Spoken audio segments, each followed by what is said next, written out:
So if everyone could just mute yourself if you are not speaking, that would be great, so we can eliminate some of the background noise. Oh, I think Minji just joined us as well. Okay. Hooray, we got more people. Yeah, a couple late stragglers there. All right, so my name is Geneva Blackmer, and I am the program director for the Interfaith Center, located at the Miami University campus in Oxford, Ohio. And our mission is to invite people of diverse religious, spiritual, and secular worldviews to participate in one another's practices in order to cultivate appreciative understanding and to build friendships and relationships. And that's really at the core of what we're doing here today. The second part of our mission is to invite people of all faiths and no faiths to share common moral, social, and ethical concerns in order to build a more just and equitable society. And I'm very happy to have Zen Master Ji Haeng here with us today. This is a program that we do the third Friday of every month, same time, same place. So thanks for being here. We hope you'll continue to come back. Zen Master Ji Haeng, which translates to wisdom action, serves as both abbot and guiding teacher of the Zen Center of Las Vegas. Began formal Zen training in the Quantum School of Zen in the mid-1980s. He received Inka, a Buddhist term meaning authority to teach, from the famous Korean Zen Master Song on April 6th, 2002. Oh, we have some more people coming into the room now. Welcome to those who are just now joining us.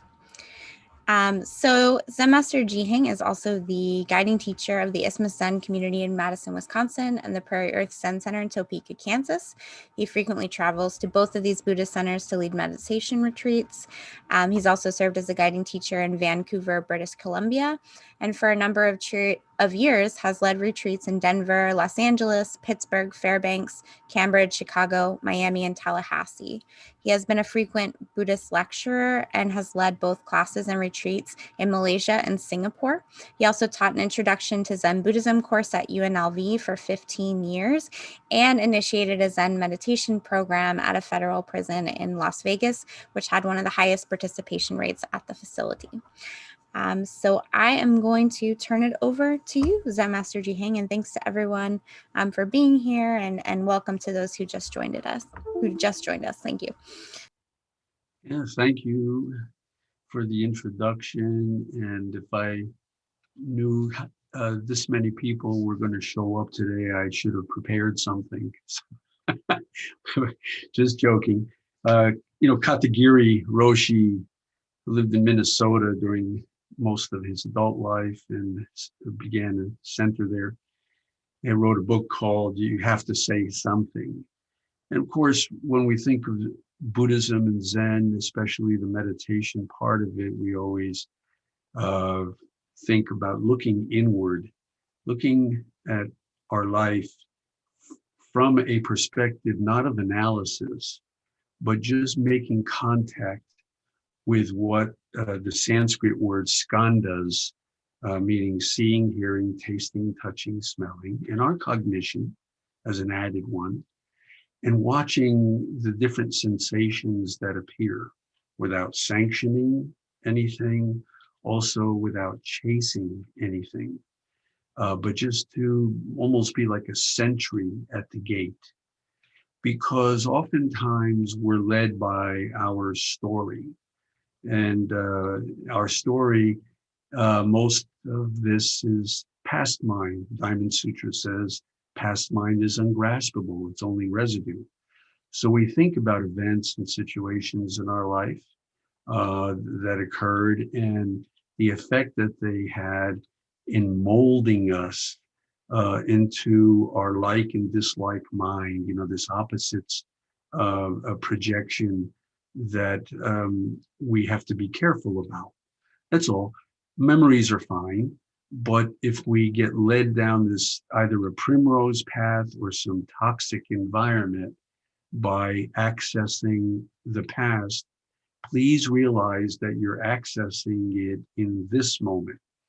And just like Eckhart Tolle's famous book, The Power of Now, most Zen teachers also and koans, Japanese, but Kongan work is engaged in these riddles, for lack of, I won't term it in the traditional sense, that really have no rhyme or reason in terms of logic and rationale for answering.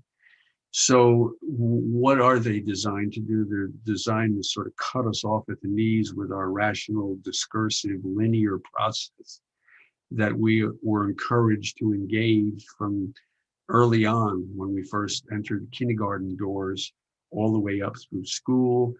I knew a doctor who used mnemonics going to medical school just to remember all of the important parts of the body in his field of specialty.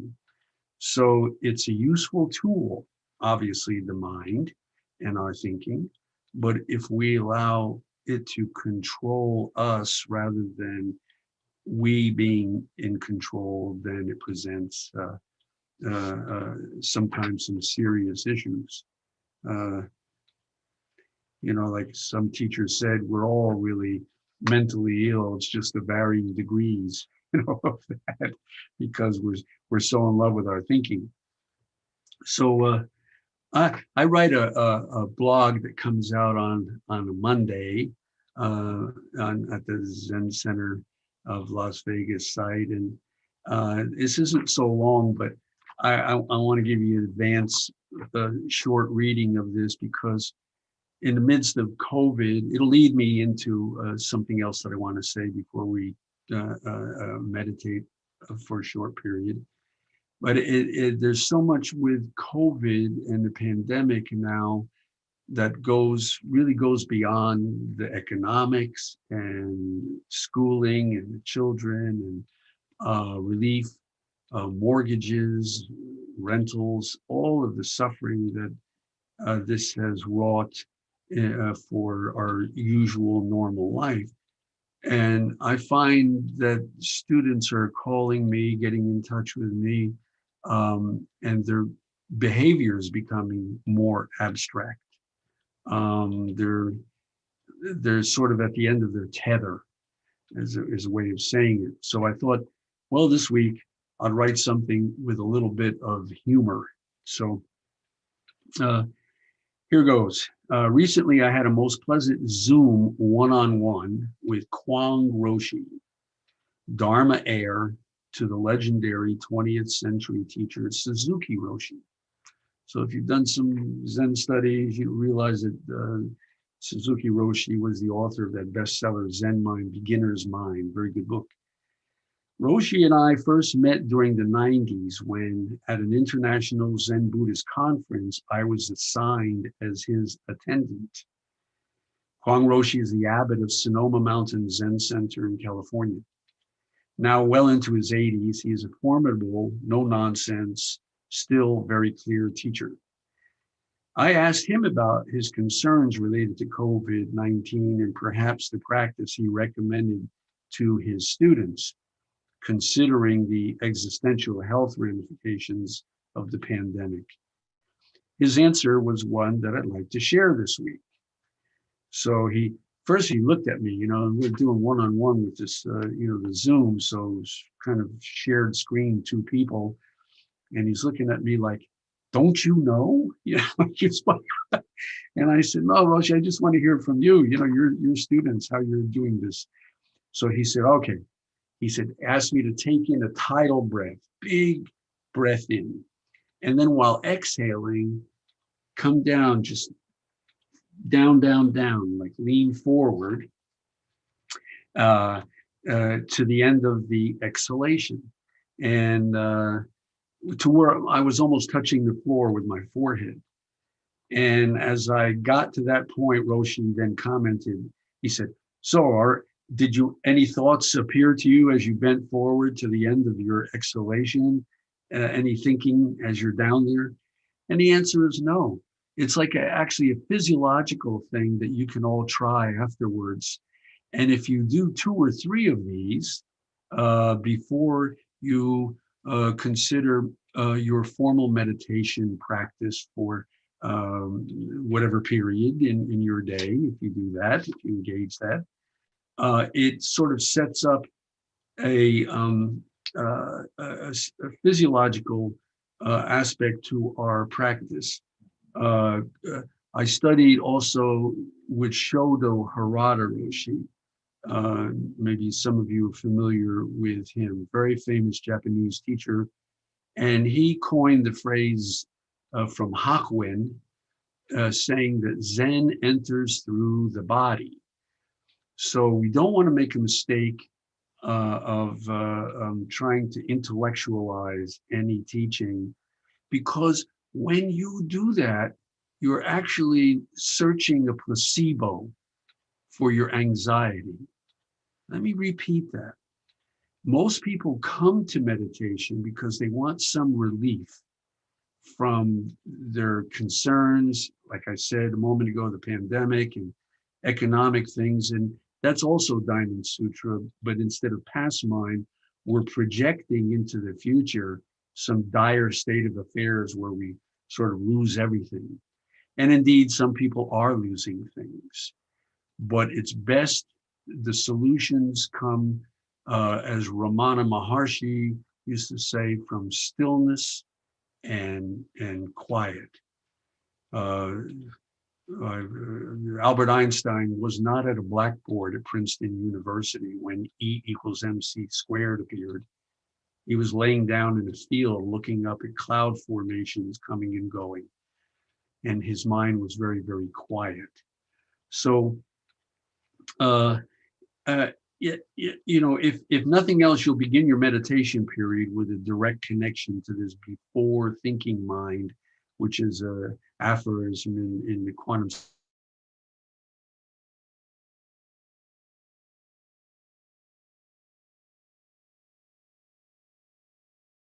school of Zen. Zen Master Ji, I think, therefore I am. But if you're not thinking, then what? So this before thinking mind is important. Okay, then I came also across this quote by, I mentioned him a moment ago, Eckhart Tolle, and I found this quite humorous. He said, "People have been repeating the words of Jesus for 2,000 years, and in all that time, who has really understood them? Maybe one or two Buddhists." He just opens up this whole panorama. I'm a musician, jazz musician, and it's like I always refer to statements like that as a McCoy-Tyner arpeggio, meaning the whole 12-tone spectrum is open for you. And McCoy-Tyner was saying, go anywhere with your solo and I'll follow you. I'll be right there with you. So I went on to say a thing about, no historical references regarding Jesus during ages 12 to 30, a period of some 18 years as he was maturing, but some German scholars have speculated, and there's been some references, also a couple books written, that he may have been in a Buddhist seminary during that time. Whether true or not, he displayed remarkable evidence, even in early youth, of being gifted as a teacher for us. So as your awareness of the present moment increases, your preoccupation with your unique personal story that you were always anxious to share will start to decrease. Our personal story is always treasured as special and earmarked with Hollywood-style drama. We're always looking at our past life and imagining some type of screenplay that might be fitting. And I already said this, but whether the drama is toxic or pleasant, it nevertheless reinforces a sense of a separate identity. We constantly rework our story in the hopes of making it compelling to a listener. And when we're talking in that fashion and in that modality, we're also reinforcing this I, my, me, whatever form that it takes. It gives you a sense of being unique. We can't simply learn to leave it alone. So I'm asking that we step out of the dialogue that you're having with the voice in your head. My teacher, Zen Master Ji Haeng, used to refer to it as our backseat driver. he always had these like really clever phrases, like you're always listening to this backseat driver telling you where to turn and what you should be doing. So at any time during the day when you recognize that you are creating personal suffering through your narrative, that nonstop thinking, talking, words and speech in your mind, I encourage you to open the door to the possibility of stillness and quiet. We talked about many techniques. Focus on your breath. It's a good one. Bring yourself back to the wisdom, precision, and beauty of this moment. And remember, throughout your whole life, it is now, not past and future. You're accessing memories and projections in this moment. And if we learn to relax into this now, then we will find a gift there, and not the placebo, some type of false, just momentary relief from our anxiety. You can have a glass of wine and do that. So great compassion, great love, great bodhisattva way is not just a Buddhist saying. Being present at each moment manifest this saying as a living reality. A long time ago, that's it for the blog. A long time ago, when I was first discovering various types of meditation, I came across one that I thought was very, very interesting, that Hasidic Jews practice.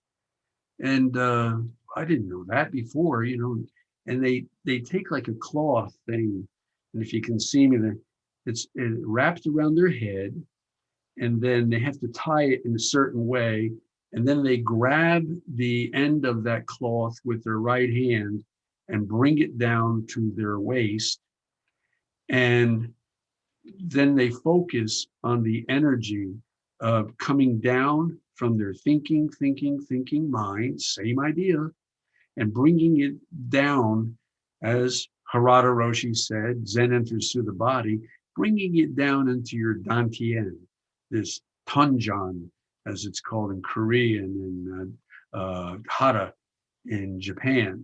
So the Zen enters through the body, all martial arts, and even fine arts like Ikebana, floral arranging, tea ceremony, raku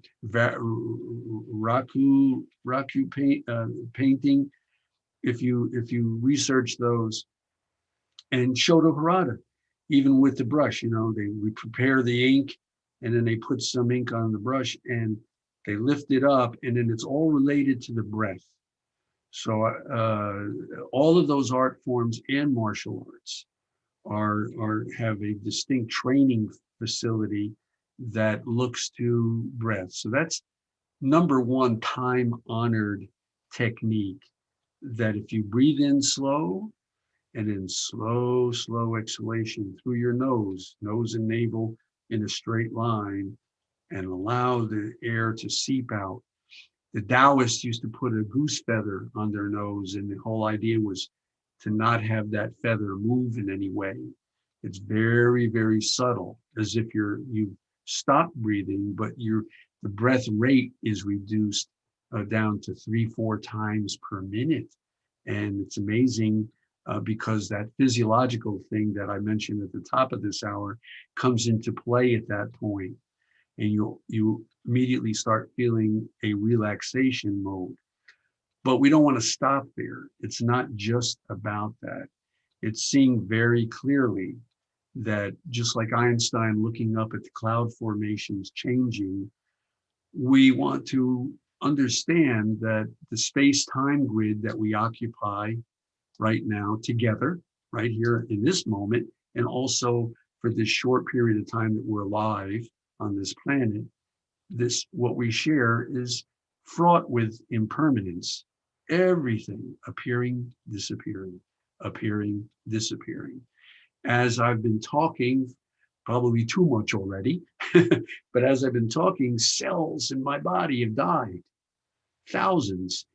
And the good news is that many, many cells have also been born and come alive. So the truth is that Human beings in all of life is process, not entity. Even huge boulders are vibrating at a certain rate. Ours is much faster, of course, but trees, rocks, everything, all animals, all plant life, all insects, everything is just this temporary vibration, and the building blocks are the same. So why do I bring that in conversation, actually, to end my talk here and see if there's any comments or questions, is that when we take this I, my, me too seriously, and we project an identity all over our story, as I alluded to it, is when we start to create problems and issues in our life. So if we're completely open to the experience of this moment, and I mentioned these 5 skandhas: seeing, hearing, tasting, touching, smelling, don't resist anything. Have that experience be part of this moment, because this moment is all we have. So having already, Katagiri Roshi said, you have to say something. I've already said too much. So anybody have a question or comment? Anything even about the meditation technique? Because if you have a question, you might be helping somebody else. If you I have, just wanted to mention that I'm really grateful. And Geneva, your group had a little seminar or whatever you want to call it, a Zoom meeting on a type of Japanese religious view. And they mentioned in that kami, and that's kind of what I felt Pastor Tom was referring to. The kami, the living essence of all natural things. And I've always felt that since I was little. And I think that's important to tune into, you know? Yeah. you're referring to the Tsukio Mahikari presentation. Is that? Yeah, I'm sorry. That's what, Yeah. but I've always felt that, and I'm glad the Japanese put a name to it. And I think it's important to not name, I'm not religious, but I am absolutely certain there's a sense of the ephemeral all around us. And it's just important to be in touch with that and not with yourself. Sorry. No, don't apologize. That was a very wonderful comment. And, you know, we all know this. There's a lot of adults in the room here. That the atrocities that have been committed over centuries, human being to human being, in the name of religion, is it's enough to just have you sit and cry wordlessly in the dark, as a Zen saying goes, about the depths of human suffering. But as you pointed out, if we can really just recognize that everything in this world has its own spirit. It's not unlike Native American culture and Shinto, which is, you know, also Japanese original religion, even predates Buddhism, that they recognize the great spiritual aspect of all things. It's not enough to, and I don't want to say, no, scratch that, not enough. It's enough to see it. You don't have to be completely absorbed or go necessarily to the park and hug a tree.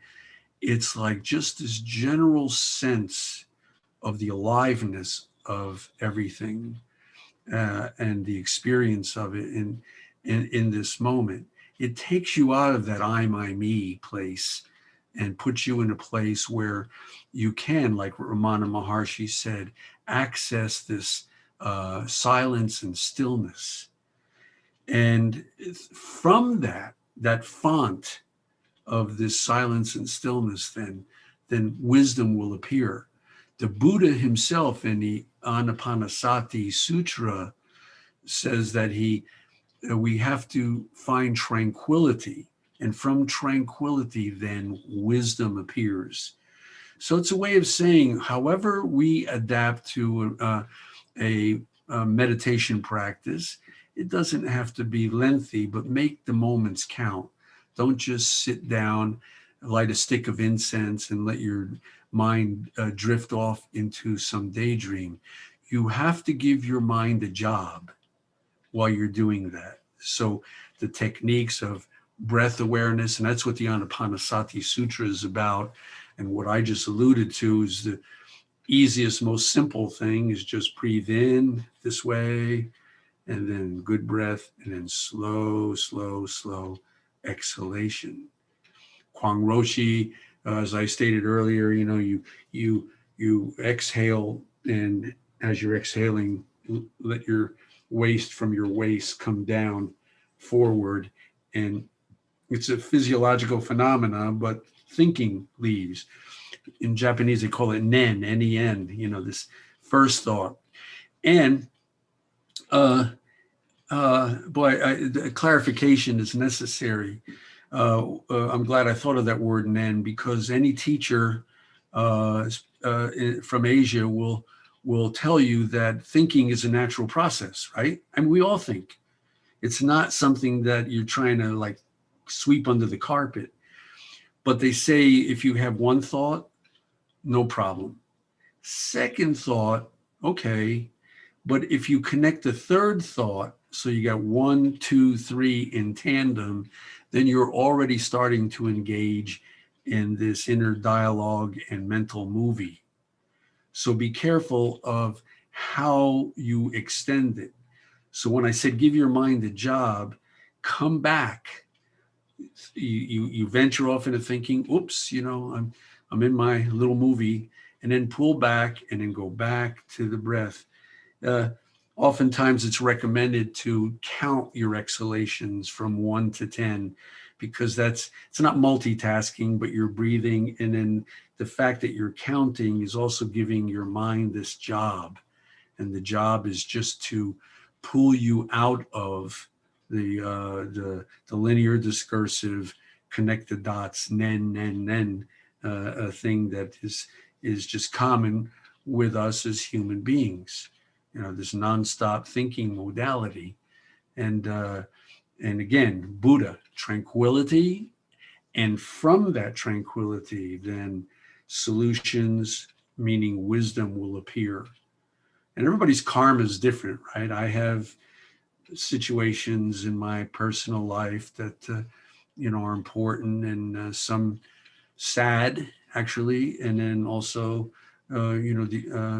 taking my dog out for a walk, happy in the morning, he's all happy. So we do things through the course of our day, and everything changes, and just feel that, still body, still breath, still mind, as the foundation, even in your interactions with people. Okay, find that short gap, which I haven't found yet since we started, because I keep talking. Okay, but the gap between sentences and words when you're having a conversation with a friend. Okay, pay attention to that. It's like almost like a seismograph, just very still. And then this way you're not commenting so much. Somebody's saying something, you're already figuring out how you're going to reply to that rather than listening. So one of the key things also that we could do while we're keeping the still body, still breath, still mind, is to open up that skanda of listening.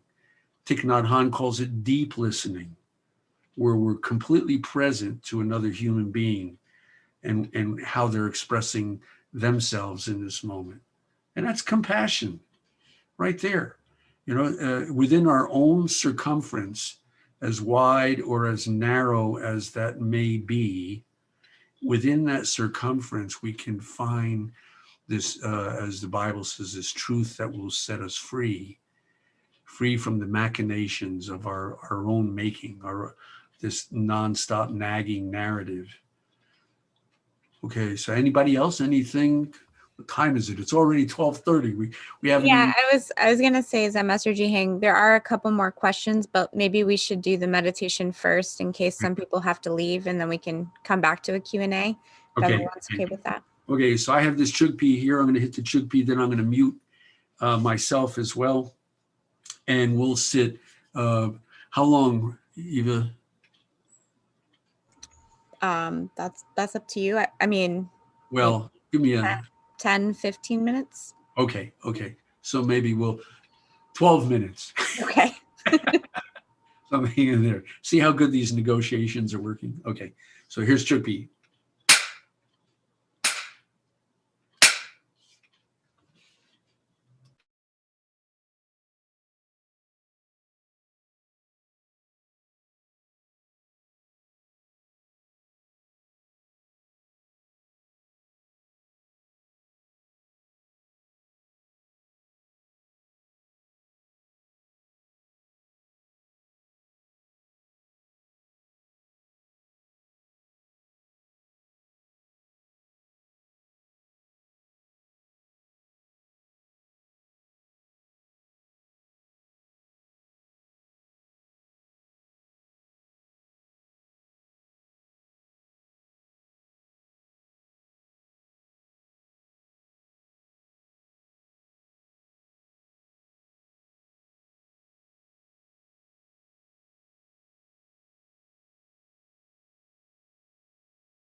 Okay, everyone, good sit.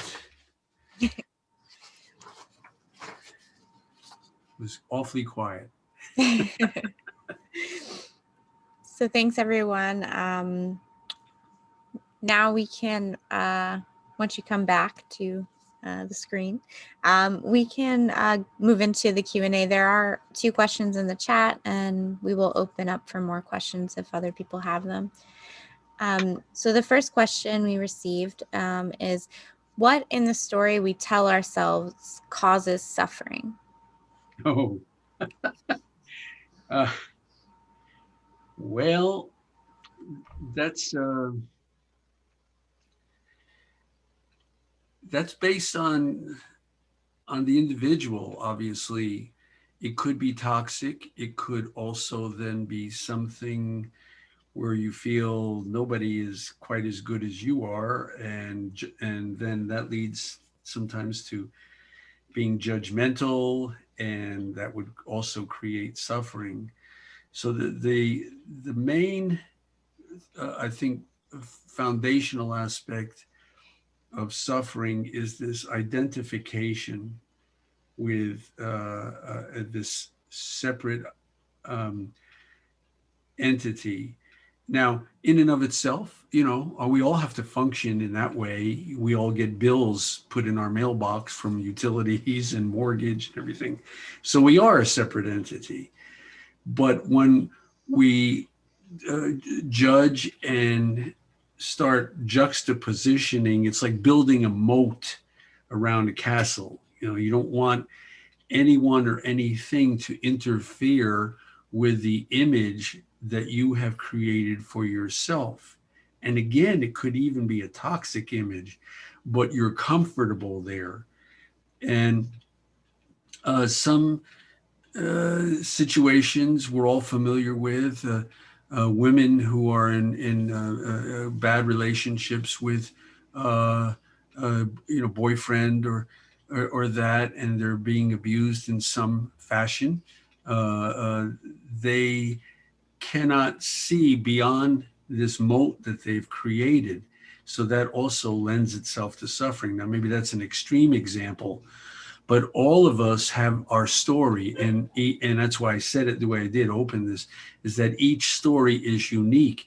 Each story has to do with your ethnicity, with your education, with your life experiences, with some kind of maybe physical trauma. You were in a car accident 5-10 years ago, and you still have residual health issues as a result. But we all kind of put these things like a puzzle together, and we oscillate sometimes between some good feeling and the suffering. I don't know that really quite answered the question as it was posed. Like, but I have no magic thing to point to other than developing a meditation structure in your life. And why I keep pointing to that? Why not say prayer? Why not pray, if you're Catholic, pray the rosary? You could do that if whatever is a time honored in your life and part of your experience, and you find this openness to whatever, Sufi dancing is another thing. So you say, really, but if it produces a calmness and that tranquility that the Buddha talked about, so that we can access then the wisdom to address, not deal with, but address the different situations in our life, then I think that's the way to go. What other question? The next question is, talk more about we are process, not entity. Yeah, physiologically, we are process. We know that we're born, grow up, get old, get sick, die. Born, grow up, get old, get sick, die. If we're lucky. Born, you tilted, right? Huh? Yeah, born, grow up, get old, get sick, die. If we're fortunate. Uh, uh, some years ago, I went with a young couple to the Sunrise Children's Hospital here, and they had a cancer ward there. And to see a child at 2 years old, like suffering with neuroblastoma, which usually is fatal at that age. And your heart goes out and you think, well, what was their mistake? And, taken so early, and that opens up a whole other type of discussion. But process and not entity, sure, we look in the mirror every day and sure, we see somewhat the same image reflected back to us. But the born, grow, get old, get sick, die thing, you look at family albums and see yourself on Christmas morning when you got your Barbie doll or you got your new bicycle or both, and the smiles, and you were 6, 7, 8 years old, and then you look in the mirror today and you see different facial mirror coming back to you, image in that mirror coming back. So we all try to lock into something that we feel is permanent. But in Zen, they say we must have the courage to take a single step off the 100-foot flagpole. Now, obviously, that's a metaphor, but it's taking that step into the next moment with this don't know mind. None of us really knows whether we have the rest of this year, whether we have retirement, if we will live a ripe old age of 90 and die in our sleep naturally. We just do know, though, that no one escapes this. Everything is impermanent. So this process, if you allow yourself to see it, it actually is a solace. It's not something to fear, not being taken aback by your own impermanence, but just seeing that past mind ungraspable, future mind ungraspable. So how you live your life, keep your mind moment by moment, is your true legacy to this world. And that involves also recognizing process as a wonderful thing. Thank you. Let's see. Thank you for saying the release breath was like leaking out. You also mentioned counting to occupy the mind. Can you recommend a number action sequence? I learned a long time ago to count exhalations in Japanese because, number one is hitotsu. That's 3 syllables. We have, when we say it, it's 1, then 2, then 3. The only difference is 7, where you have 2 syllables. But even 8 in Japanese is kokunotsu. Why do I do that? Why, is that kind of special? Why Japanese? Why not some other? That's true.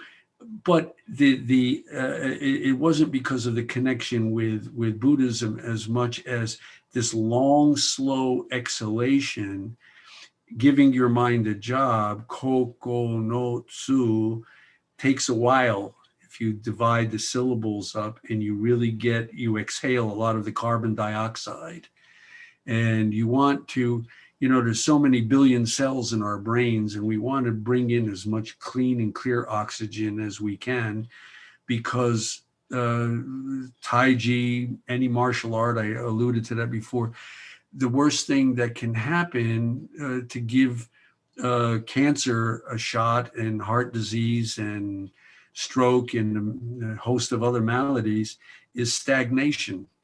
So we want our chi to flow. That's why they have acupuncture and moxibustion also in Asia to aid that flow. They see the body as just this process, which was the previous question, but here on a bunch of different levels, it's important to keep that long, slow exhalation, expel that carbon dioxide. Then the next in-breath, you don't have to gasp at it. Just take it in quite naturally, and then the exhalation should be at least twice as long as an inhalation, at least twice as long. And don't make a game out of it, though. Don't make like, oh, I'm only breathing twice a minute. I must be good at it. That's like, also establishing, this I, my, me in the course of that. Relax into it, and just a slow exhalation.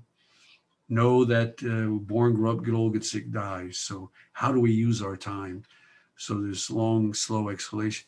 Now, ask what he meant by the sequence, because that's all I really. There are. Look, in the Anapanasati Sutra, there's 4 tetrads, and that gets kind of deeper than we want to go into today about different variations on breath. And a lot of the Theravadan people, that sat in caves in Thailand and in Burma and other places. By the way, people from there, they like Burma. Most of the ones that I've met, not so happy about calling it Myanmar, and now especially with the takeover by the military. That's my opinion. Okay, so but anyway, they invest a lot into the techniques of breath. Where the Zen Center of Las Vegas practices is a Chaya meditation monastery, and there's about 36 monks that live there and practice. And the head monk there, we're the same age and have the same birthday, so he kind of likes that, and so do I. And so we talk frequently. He once said to me, "What a kind thing to say." He says, "Your mind, my mind, same mind." And so I asked him about his practice, and he said, yeah, he used to do a lot of mantra practice, but then he found himself getting caught up in it. Almost like saying the mantra too quickly, and the energy, actually, the chi or the ki was rising. And what we're trying to do is settle it down into this diaphragm area, the abdomen. So he said he now also teaches that and focuses mostly with his monks there on the same techniques I'm telling you guys, the breath techniques. I says, oh, okay. They meditate 4 or 5 hours a day. It's called the Chaya Meditation Monastery. So that's their main thrust. And the public is allowed in with masks, but limited.